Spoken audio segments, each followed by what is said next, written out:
बहुत ही पवित्रता के साथ आज हम लोग मन में एक भाव, विचारों में एक शिव संकल्प को स्थापित करते हुए हम सभी अपने नेत्रों को बंद करेंगे और आज हम आपको उच्च रक्तचाप, माइग्रेन, अधकपारी, मिर्गी, लकवा की समस्या, नस नाड़ियों की समस्याएं, इन सारे समस्याओं से मुक्ति के लिए हम अभ्यास करेंगे। तो आइए हम सभी आंख बंद कर लेते हैं। धीरे धीरे प्राण वायु को हम फेफड़े में प्रवेश करवाते हुए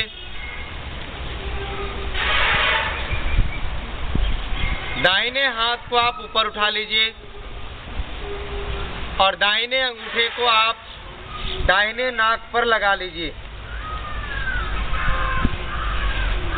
बाएं नाक से धीरे धीरे प्राण वायु को भरिए। जब सांस भर जाए तो धीरे धीरे मध्यमा और अनामिका उंगली से बाएं नासिका को बंद करिए। पुनः दाहिने अंगूठे को हटाकर दाहिने नाक से धीरे धीरे सांस को बाहर करिए। फिर सांस जब निकल जाए तो पुनः दाहिने नाक से धीरे धीरे सांस को भरिए। फिर दाहिने नासिका को बंद करके और बाएं नासिका से धीरे धीरे सांस को बाहर करिए। ये नाड़ी शोधन की क्रिया, अनुलोम विलोम का अभ्यास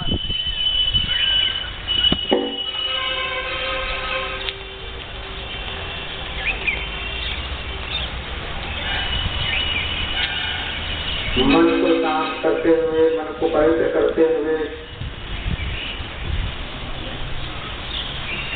महर्षि पतंजलि का दूसरा सूत्र योग चित्त वृत्ति निरोधा,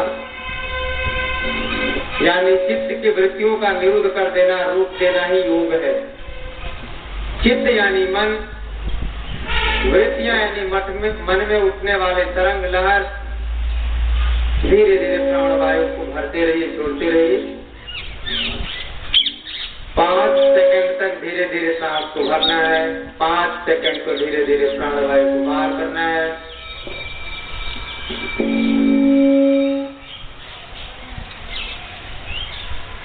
जैसे आप किसी तालाब को, सरोवर को देखे हैं, आहर या पोखर को देखे हैं, उसमें जल भरा होता है, सांस भरते रहिए। अपने मन को एक तालाब की तरह, एक सरोवर की तरह, आहर पोखर की तरह मानते हुए धीरे धीरे सांस भरते रहिए और छोड़ते रहिए। बाएं से लेना, दाहिने से छोड़ना, पुनः दाहिने से लेना और बाएं से छोड़ना।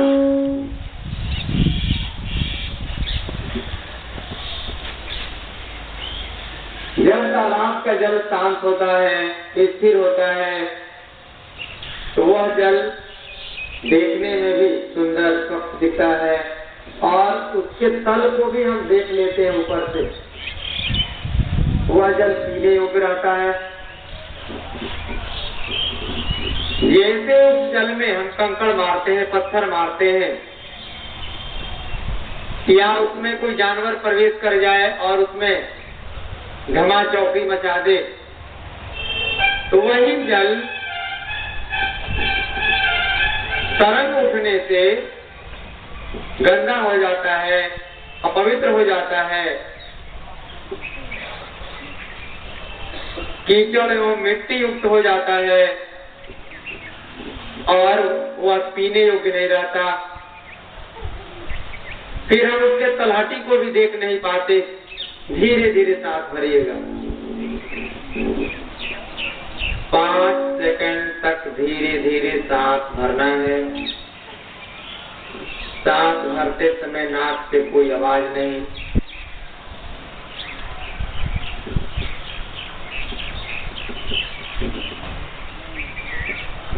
और वही गंगला जल, उसकी तरंगे जब शांत होने लगे तो फिर जल पीने योग्य हो जाता है, उसके तलहटी को हम देख पाते हैं। उसी प्रकार हमारा मन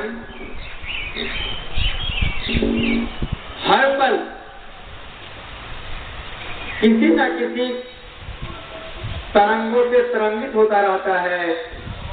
काम, क्रोध, मद, मोह, लोभ, अहंकार, राग, द्वेष, जीत, हार, मान, अपमान,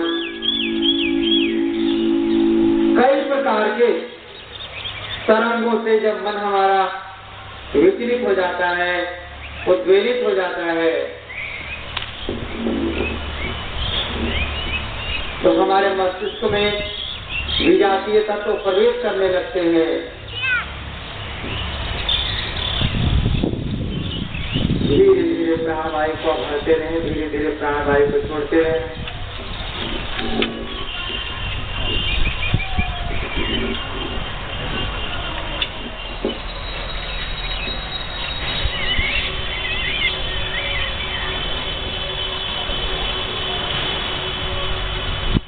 यदि अनुलोम विलोम का अभ्यास करते समय आपके मन में किसी प्रकार का यदि विचार उठ रहा है, तो समझिए कि आपके अंदर कंकड़ और पत्थर आपके मन रूपी तालाब में कोई फेंक रहा है, गिर रहा है। उगते हुए सूर्य का दर्शन, चंद्रमा का दर्शन, प्राणों की आराधना करते हुए, प्राणों के प्रति संपूर्ण समर्पण का भाव रखते हुए, पूर्ण दिव्यता का भाव, उज्ज्वलता, पवित्रता का भाव,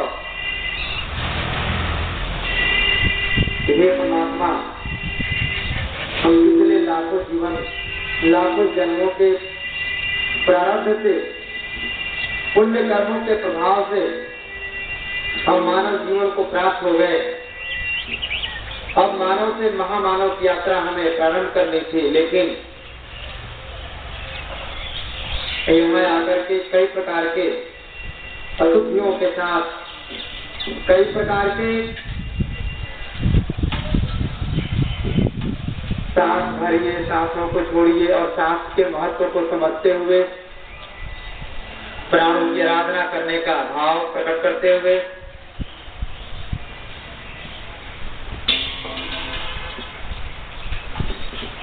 भगवान ने हमें भेजा था दुनिया के सभी जीव जंतुओं की रक्षा के लिए, उसकी रखवाली के लिए।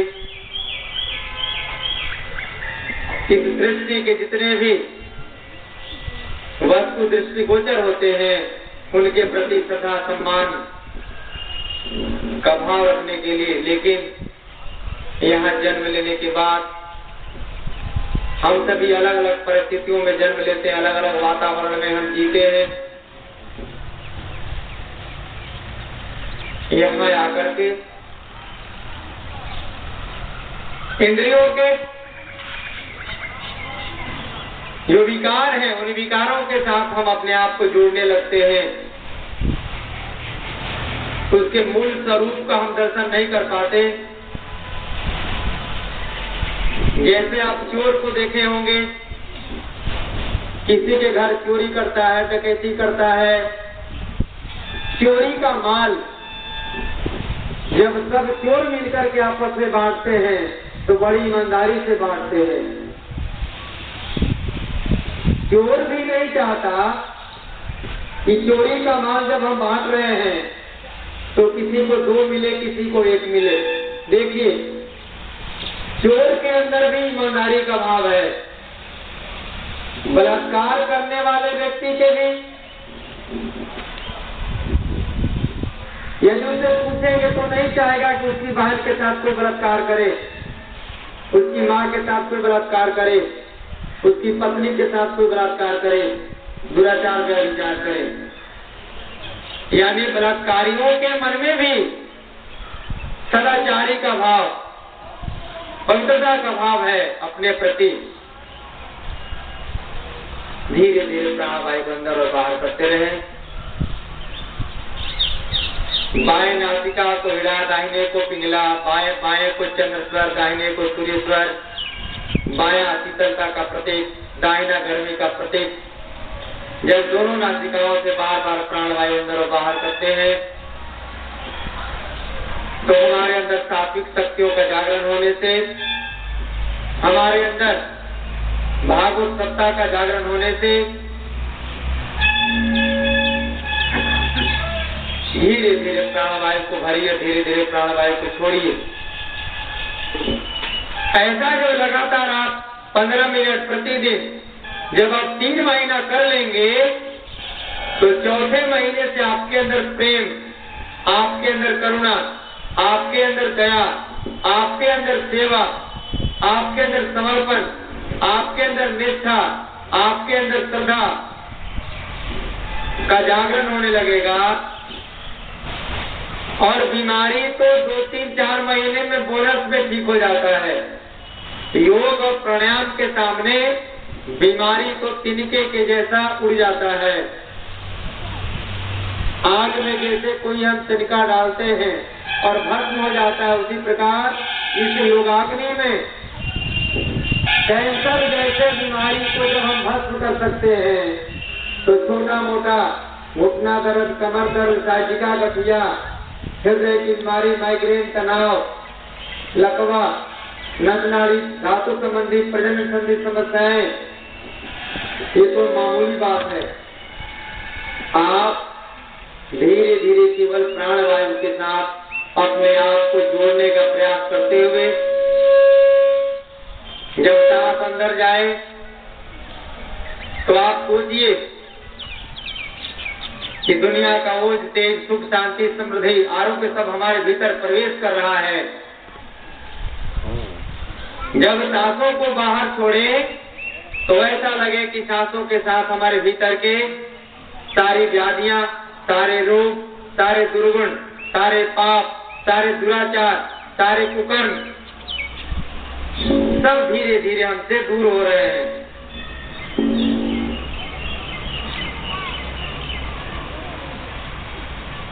धीरे धीरे प्राणवायु को अंदर और बाहर करते हुए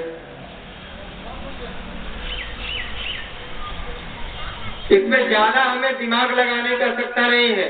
केवल प्राणवायु को बाएं और दाएं नासिका से आप क्रमशः लेते और छोड़ते रहेंगे। जैसे आप दूध के बारे में भले ही न जाने, दूध जब पी जाते हैं, पानी जब अंदर डाल देते हैं, अनार का रस अंदर डाल लेते हैं, पपीते को खा जाते हैं, तो उन सारे तत्वों का लाभ हमें प्राप्त होने लगता है। हमारा काम है केवल मुख के अंदर डालकर और पेट में डाल लेना। उसी प्रकार तन्मयता, एकाग्रता के साथ जब हम प्राणवायु को अंदर और बाहर करते रहते हैं तो उच्च रक्तचाप से हमें मुक्ति, लकवा से मुक्ति, माइग्रेन, कपारे, सर दर्द से मुक्ति, मेरी पागलपन की समस्याओं से मुक्ति, घुटना दर्द, कमर दर्द से लेकर के, थायराइड से लेकर के, नस नाड़ियों की समस्याएं, हृदय रोग से लेकर के थायराइड, बवासीर, नक्सीर, सारे समस्याओं से हम मुक्त हो जाते हैं। केवल और केवल प्राणवायु को निरंतरता के साथ, एकाग्रता, पवित्रता के साथ, पूरी लयबद्धता, तन्मयता के साथ जब हम अपने आप को प्राणों के हवाले कर देते हैं, प्राण के साथ जोड़ देते हैं तो हम 100% निरामय हो जाते हैं, रोग मुक्त हो जाते हैं। तो आइए धीरे धीरे इस अभ्यास को रोकते हुए हाथ को नीचे करेंगे और अपने नेत्रों को कोमलता पूर्वक धीरे धीरे खोलने का प्रयास करेंगे। ओम।